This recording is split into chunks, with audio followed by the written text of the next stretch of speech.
العلم هو النور الهادي والمفتاح لكل الخير من يرد الله به خيرا.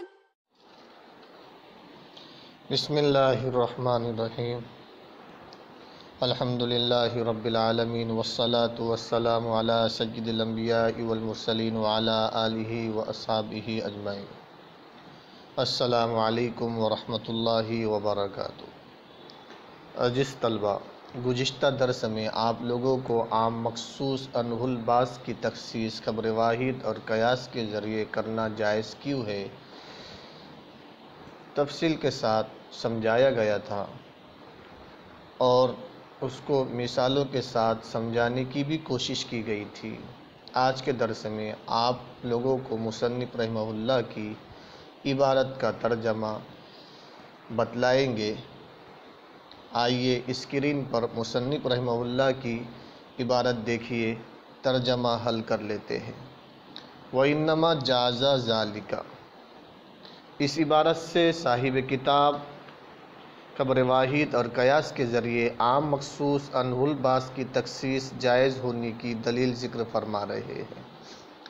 ذالکہ کا مشار الیہ خبر واحد اور قیاس کے ذریعے عام مخصوص انہ الباس کی تخصیص ہے، اور یہ یعنی خبر واحد اور قیاس کے ذریعے عام مخصوص انہ الباس کی تخصیص انما محض لأن اس لیے جائز ہے. عام مخصوص خبر واحد اور قیاس کے ذریعے عام مخصوص انہ الباس کی تخصیص محض اس لیے جائز ہے کہ المخصص الذی جس مخصص نے، جس خاص کرنے والی دلیل نے اخرجہ نکالا ہو بعض افراد کو عام کے مجموعے سے. جس مخصص نے بعض افراد کو عام کے مجموعے سے نکالا ہو، اس کی دو صورتیں ہیں.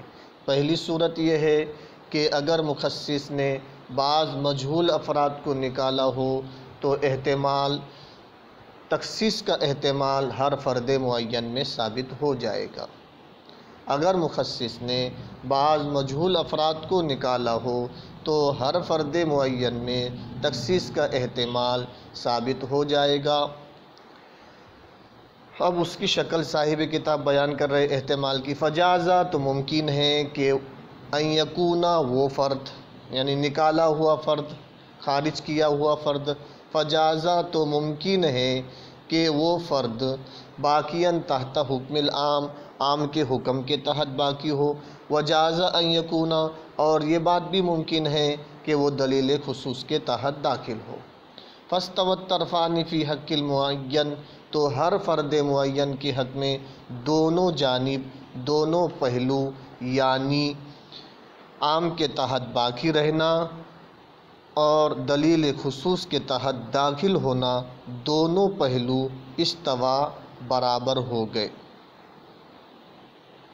فجازہ ان یکونا، تو یہ بات ممکن ہے کہ وہ فرد عام کے حکم کے تحت باقی ہو، اور یہ بات بھی ممکن ہے کہ وہ دلیل خصوص کے تحت داخل ہو. تو ہر فرد معین کے حق میں دونوں جانب، دونوں پہلو، یعنی عام کے تحت باقی رہنا اور نمبر 2 دلیل خصوص کے تحت داخل ہونا، دونوں جانب برابر ہو گئے. اس وجہ سے اس احتمال کی بنیاد پر عام ضنی بن گیا. فَإِذَا قَامَتْ دلیل الشرعی، پھر جب دلیل شرعی علی انہ اس بات پر قائم ہو جائے کہ وہ فرد معین من جملہ ما ان افراد کے مجموعے سے ہے. پھر جب دلیل شرعی اس بات پر قائم ہو جائے کہ وہ فرد معین من جملہ ان افراد کے مجموعے سے ہے، دخلت تحت دلیل الخصوص، جو دلیل خصوص کے تحت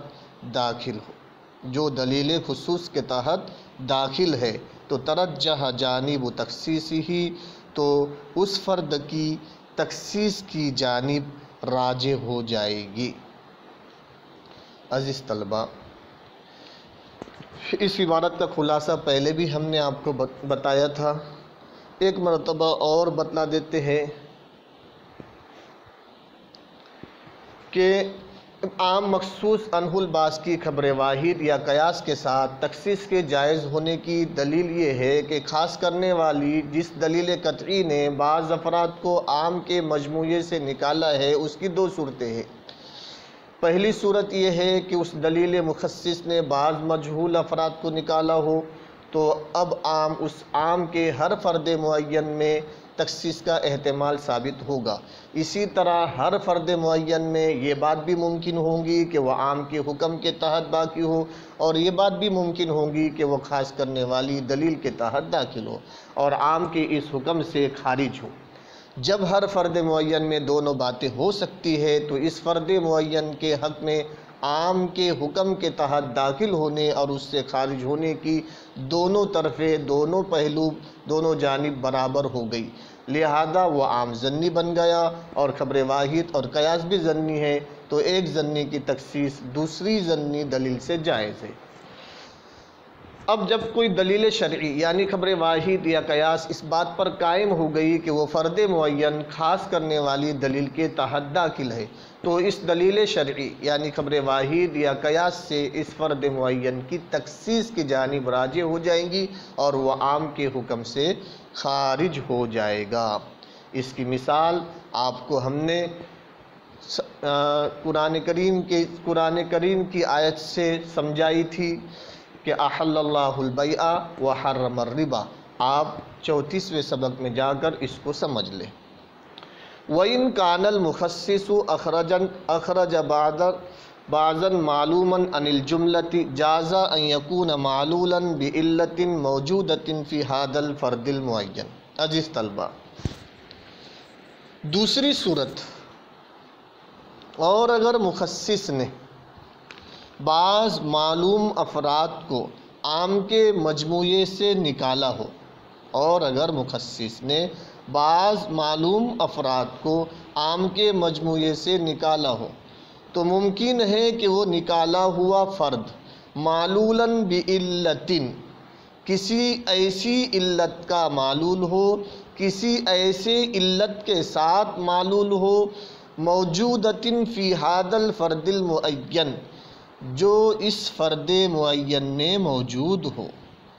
اور اگر مخصص نے بعض معلوم افراد کو مجموعے سے نکالا ہو تو ممکن ہے کہ وہ نکالا ہوا فرد معلولاً بعلۃ ایسی علت کے ساتھ معلول ہو، کسی ایسی علت کا معلول ہو جو اس فرد معین کے علاوہ میں موجود ہو، موجودۃ فی ھذا الفرد المعین۔ تو اس احتمال کی بنیاد پر یہ عام ضنی بن گیا۔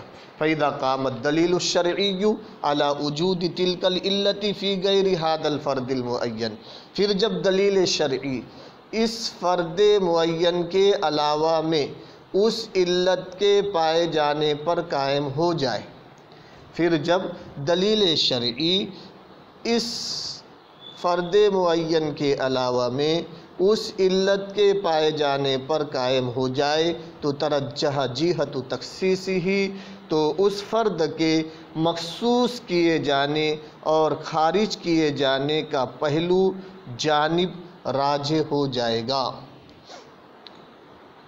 ترجح جہت تخصیصہ، اس فرد کے خاص کیے جانے کا پہلو راجح ہو جائے گا۔ فَيُعْمَلُ بِهِ، لہذا اس عام پر عمل کیا جائے گا باقی افراد میں تخصیص کے احتمال پائے جانے کے ساتھ۔ عزیز طلبہ، اس کا مطلب بھی آپ کو گزشتہ سبق میں سمجھایا گیا تھا مثال کے ساتھ، پھر بھی ہم ایک مرتبہ آپ کو سمجھانے کی کوشش کرتے ہیں۔ عام مخصوص عنہ الباس کی خبر واحد یا قیاس کے ساتھ تخصیص کے جائز ہونے کی وجہ بتائی گئی تھی کہ خاص کرنے والی جس دلیل قطعی نے بعض افراد کو عام کے مجموعے سے نکالا ہے اس کی دو صورتیں ہیں۔ پہلی صورت آپ کے سامنے بیان کر دی گئی، دوسری صورت یہ ہے کہ خاص کرنے والی دلیل قطعی نے بعض معلوم افراد کو نکالا ہو تو جن معلوم افراد کو نکالا ہے ان میں کوئی نہ کوئی علت ہوگی۔ دوسری صورت یہ ہے کہ خاص کرنے والی دلیل قطعی نے بعض معلوم افراد کو نکالا ہو تو جن معلوم افراد کو نکالا ہے ان میں کوئی نہ کوئی علت ہوگی، کیونکہ احکام میں کوئی نہ کوئی علت ہوتی ہے۔ جب خبر واحد یا قیاس کی دلیل شرعی قائم ہو جائے باقی افراد میں اس علت کے پائے جانے پر تو ان افراد کی تخصیص بھی جائز ہوگی، کیونکہ عام تخصیص کے بعد باقی افراد کے حق میں ظنی ہو گیا تھا، اور خبر واحد و قیاس بھی ظنی ہے تو ایک ظنی کی تخصیص دوسری ظنی دلیل سے جائز ہے۔ اس عام مخصوص عنہ الباس پر وجوبی طور پر عمل کیا جائے گا باقی افراد میں تخصیص کے احتمال کے پائے جانے کے ساتھ۔ عزیز طلبہ، پھر آپ کو یہ دوسری قسم مثال قرآنی آیت کے ذریعے آپ کو سمجھائی گئی تھی، آپ کو مثال دی گئی تھی اس کی کہ اللہ تبارک و تعالیٰ نے قرآن کریم میں فرمایا فَاقْتُلُوا الْمُشْرِكِينَ حَيْثُ وَجَدتُّمُوهُمْ وَخُذُوهُمْ وَاحْصُرُوهُمْ وَاقْعُدُوا لَهُمْ كُلَّ مَرْصَدٍ۔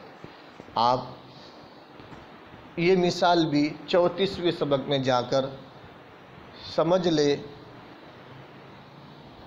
اب یہاں اگر ہم بیان کریں گے تو وقت تھوڑا زیادہ ہو جائے گا، امید ہے کہ آپ 34ویں سبق میں جا کر اس کو سمجھنے کی کوشش کریں گے۔ عزیز طلبہ، ہم اپنا سبق یہاں پر ختم کرتے ہیں۔ والسلام علیکم ورحمۃ اللہ وبرکاتہ۔ السلام عليكم. لا تنسوا الاعجاب بالفيديو والاشتراك في القناة تشجيعا لنا لنستمر بنشر المزيد إن شاء الله.